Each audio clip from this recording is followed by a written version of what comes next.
All right, this is Mr. McMurray, and we're back on the female reproductive system. All right, so we talked about the biological clock, which basically once the estrogen levels drop and the female's body quits going through the menstrual cycle, preparing for pregnancy every month, then basically that's when she can no longer get pregnant. Okay, now when that happens, it's called menopause because you start stopping or pausing menstruation. And usually it starts for most women in their late 40s or the early 50s. But it can start even early 40s and it can go as late as the late 50s. There have occasionally been rare examples of women who are 60 years old or so that have gotten pregnant. But in general, usually from the 40s to 50s. All right. And the myometrium is the next layer. Myometrium, myo means muscle, so it's a muscle layer that causes contractions when the baby is delivered. When we talk about a woman who's pregnant, about to have a baby, and she has contractions, that's the muscle we're talking about that starts contracting. Okay, and so that would be the myometrium, or the thick layer, muscle layer, if you will, of the uterus. All right, it is triggered by the hormone oxytocin. Okay, is a chemical that's released, and when it does that, then it starts the contractions, and we'll go ahead and start delivery. Now, we have taken that same hormone and we have used it to induce labor. Okay, if, for example, when pregnancy has gone on too long, or perhaps the baby is getting too large to be delivered safely, we can induce pregnancy. Or sometimes because we want them to have the same birthday as their mom or their dad or someone else. Okay, but oxytocin can be used to induce labor. Okay, for various reasons. If for some reason we decide the baby needs to be delivered sooner than it would normally happen, then we can use that. And so when someone gets induced labor, that's what they're doing. They're using that same hormone that normally causes contractions to start them early. The perimetrium, the outside of the uterus, and so it's just the outer layer of the uterus that protects it. It would be part of the visceral peritoneum because it's around the organ in the abdominal pelvic cavity. So that would be called, but that's the perimetrium. Just like the perimeter means on the outside of something. So para means outside or around the outside. And so that's what that is. All right. Oops. Didn't mean to do that. Hang on. Okay. So next is the cervix. Cervix is actually part of the uterus. It's the narrow neck at the bottom. And we usually use it for the opening as well. And it's the opening between the uterus and the vagina. So it connects the uterus to the vagina. All right. We talked about, this is dilation. That should just be dilation. But when a woman is pregnant, after the water is broke, then as the baby presses down on the cervix, it begins to soften and it begins to open. Okay, and this is a sign of how ready the baby is. You may have heard on to be delivered. You may have heard on like Grey's Anatomy or somewhere like that where they're delivering a baby and they say, oh, it's dilated so many centimeters. They're talking about the cervix. And generally around 9 or 10 to 11, somewhere in there is about when the baby will start being delivered. Say it crowns, which means the top of the head's coming out. And so, anyhow, basically how much the cervix is dilated indicates about how much longer it might be for the actual delivery of the baby will begin, okay, and how strong the contractions get. And they tend to get stronger and stronger as it gets more open. Now, the cervix is also we hear about because of cervical cancer. Cervical cancer is a fairly common cancer among women. Most of it, not all, but many of them are caused by human papillomavirus, okay, or HPV for short. Okay, very relatively rare for cancers to be caused by a virus, but this one is, and it can be tested for. A man had a longer name, I believe it was American, but I had a papillo something, but yeah, I had a very long name, and they just shortened it down to Pap smear in his honor, named after him. But it's called a Pap smear, and usually this is where they swab around the cervix, and then they send it off to the lab, and I'm not sure if they check for the virus or exactly what test they run on it, but that's used to detect the cervical cancer. And that has greatly decreased the number of people dying from cervical cancer because obviously the sooner you can pick it up, the sooner you can treat the cancer. And so usually late teen years or early 20s, when a woman goes in for an annual physical checkup, they will do a Pap smear, and that will be used to try to detect this cancer in case it shows up. All right. Now, there is actually a vaccine that has been developed called Gardasil, which is a 3-dose vaccine that prevents HPV infections. Okay. And at one time, they ended up making this a mandatory one for 12-year-old girls in the state of Texas. It's like all the other vaccine type things you have to get to attend school. But some people opposed it because they said, well, basically you're going to get the virus by sexual contact. If my daughter's not having unprotected sex, then this shouldn't be a problem, so there's no reason for her to have to get this vaccine. Okay. Also, there was some, in Texas at least, the company that made it was also friends with the governor at the time, and so there was some question about whether this was just an effort to help out his friends. The company make a lot more money, so it was eventually dropped. But so it's not a required dose, but it's still a vaccine. It's still available. It's for women, but it's also available for guys, and they recommend guys can get it because if they prevents them from being infected with HPV, then that prevents them to passing it on to their wife or whatever. Okay, so it can be for both men and women. All right. Now G, the vagina would be the tube after the cervix. Okay, this is where intercourse would occur. This is where the penis would be inserted. Okay, this is where when the woman menstruates, the menstrual flow is going to leave through the vagina, and if the woman becomes pregnant during delivery, this would be the birth canal. So it kind of depends on what's happening, but that's what it's going to be. Now, going across the vagina before it enters is a thin, perforated, it has folds of mucosa that partially closes it off. Okay, so it's not completely shut down, and it has perforated, it has holes in it, and there's maybe even a hole in the middle where it allows like the menstrual flow to go out.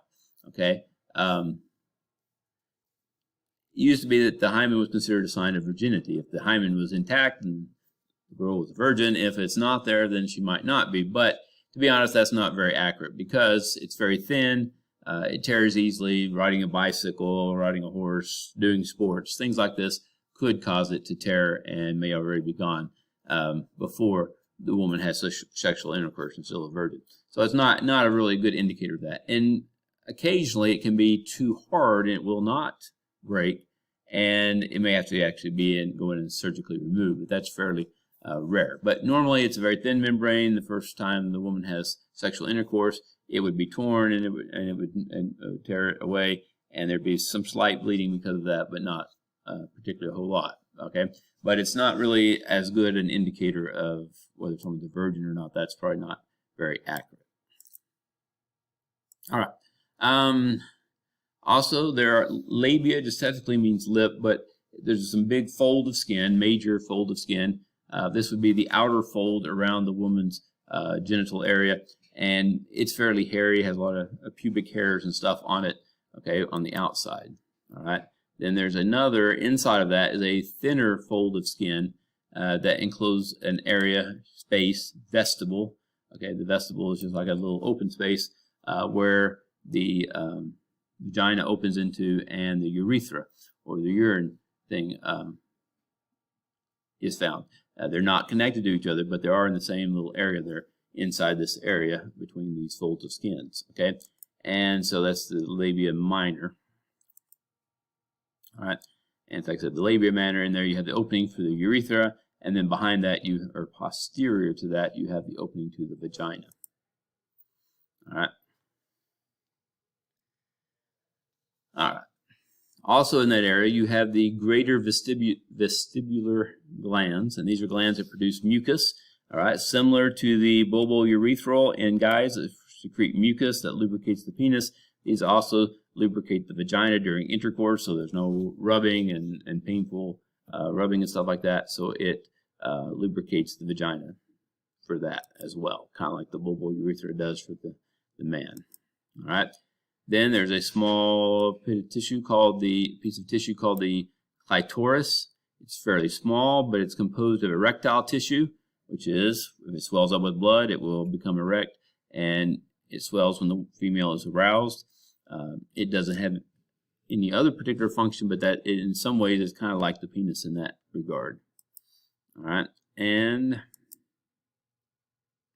that's kind of it for the vagina and that area. All right, so let's talk about conception. Conception is when basically the egg and the sperm meet, and we have a baby, and we have a fertilized egg, and the woman becomes pregnant. So let's talk about some things about that. First of all, gestation period. The gestation period is the time from the last menstrual cycle period to the time the child is born. If you do the math on that, that comes out to about 9 months. And 10 days. You give or take a little bit depending on the months and how many days are in the months, okay? Now, since it's from the last menstrual period to childbirth, technically that would mean that when the egg was conceived, you might be some week to 2 weeks pregnant already based on that thing. But that's usually how they count it. Why? Because that's something that definitely, the date of the last menstrual period is something that you can kind of tie it directly to and then go from there, okay? Technically, of course, it would be within a day of the time the female ovulated, but you don't always know when that date was. All right. Intercourse must occur approximately 2 days before or 24 hours after ovulation. 2 days before, because any earlier than that, and the sperm may have already died out before the egg is ovulated and moving down the fallopian tubes. If it's more than 24 hours after the egg is ovulated, the egg is no longer viable or cannot be fertilized. So there's just a fairly tight window of about 3 days in there that the egg can actually be fertilized. Now, the problem is it's difficult to know sometimes exactly when the female ovulated. Most women don't know exactly what day or whatever. It's hard to tell when they exactly ovulate, so you don't know for sure exactly when that is. Now, there are some methods of birth control that are kind of called the rhythm method, but basically they're trying to time it so that you don't have sexual intercourse in that time period, and then you won't get pregnant. The problem is, once again, because you don't know exactly when ovulation occurs, and so it's difficult to know exactly when that should be.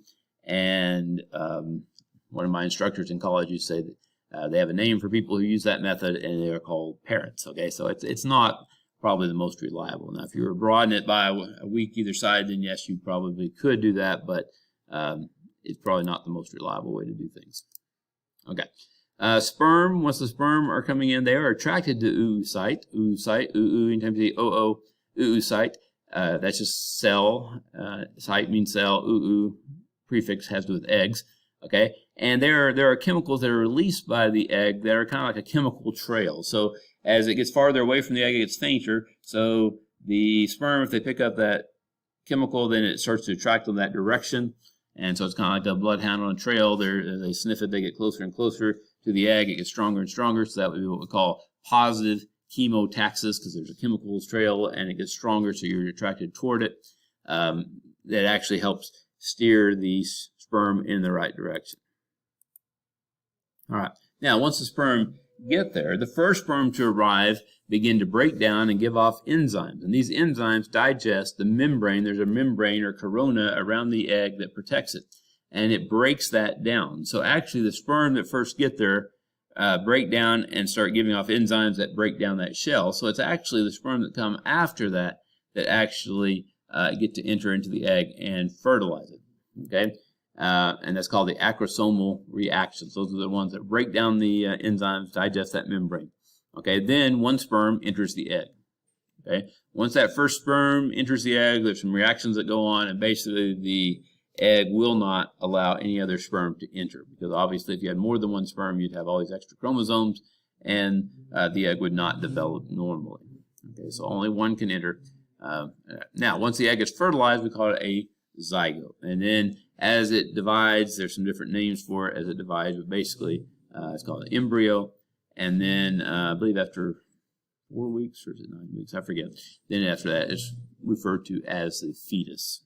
Okay, which is kind of a just technicality, as I want to develop to this point, but it's just the different names. So if you hear those different names, that's kind of what they refer to. All right. Now the embryo begins to form. As this embryo is forming around the egg zygote and it becomes an embryo, it forms what we call chorionic villi, which basically is little feelers and stuff that eventually will become the placenta that absorb nutrients and oxygen from the mom and take waste and get rid of it.